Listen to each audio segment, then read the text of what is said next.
Hello and welcome to day 3 of 30 Days of Networking. I'm Susie Daphnis from the Australian Businesswomen's Network. So far in the program, we've set our networking goals, we've learned why it's important to tweet about relevant issues, and we've looked at how to get more of the right kind of followers. Today we're going to look at how to use your Twitter profile to network.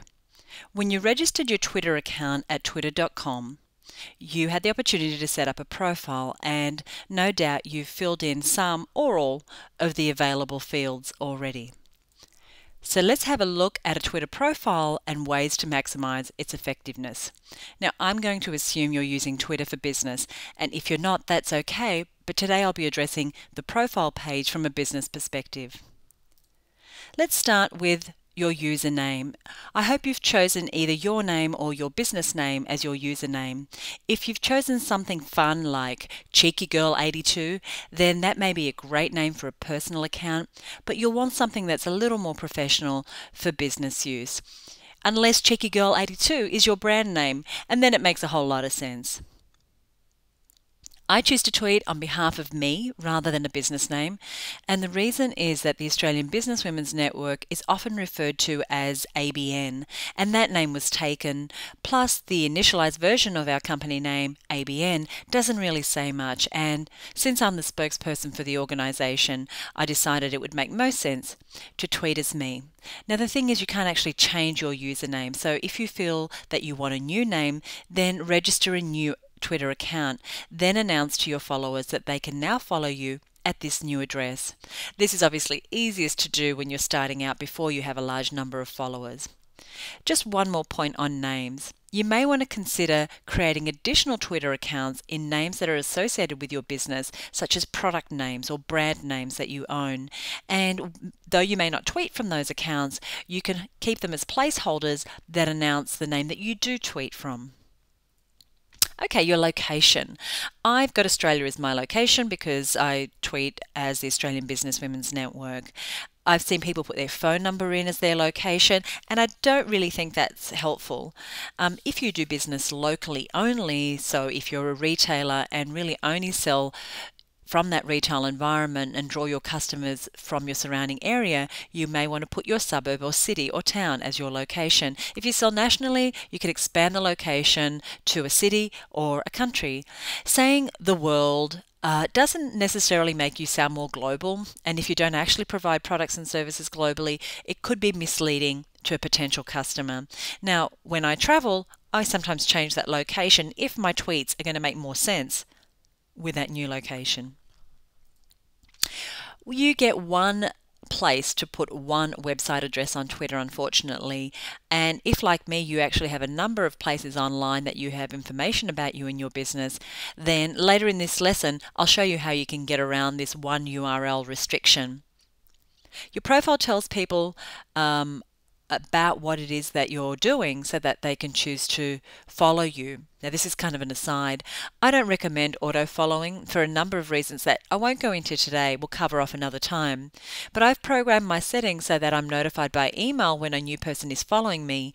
I'll go in, have a look at their profile, and then decide whether or not I want to follow them. And if the profile sounds as though it's someone I may share interests with or be able to help through my products and services, then I follow them. The main way that people find out about you is through your bio, and we'll talk about that in a minute. But if the profile doesn't sound like someone that I'd have shared interests with, then I probably won't follow them. I once had a young guy follow me, and when I went to look at his profile, he described himself as a 23-year-old pot smoker, and I'm not sure why he was following me, and I have no judgment on his habits, but I didn't think we'd have a lot in common or a lot of information to exchange, especially around the subject of women in business, so I didn't follow him. Maybe I should have. It may have been fun. So if you have a website, go ahead and use the URL field. If you don't have a website, then you can enter the address of one of your other social networks. For instance, if you have a Facebook page or a LinkedIn profile, you can always put the direct URL for that page in that URL field. If you're a member of the Australian Businesswomen's Network, you can of course link to your member business directory profile. Now, a couple of things about your profile. You don't have a lot of room, so you want to be sure to include the information that is most relevant to what you're trying to achieve. So, saying that you're a mother of 3, you enjoy running, and you have a consulting business can work. What tends to work well is to mix in a little business and a little personal, or keep it strictly business. I've got a couple of examples here of people who I think are using their profiles well for a number of reasons. The first is Joel Comm. Now, he's the author of the must-read Twitter book, Twitter Power. And you can see in his bio, he says husband, father, author of Twitter Power. He's got the URL of Twitter Power. Even though you can't link on it, you still know what the address is. Speaker, social media evangelist. As you can see, he has a lot of followers. Another person with a lot of followers is Carrie Wilkinson, and she's also known as the Barefoot Exec. And you'll see her profile says her mission is to educate, empower, encourage, and entertain men and women in business through speaking, writing, connecting, and coaching. So that tells you all about the products and services that she's offering.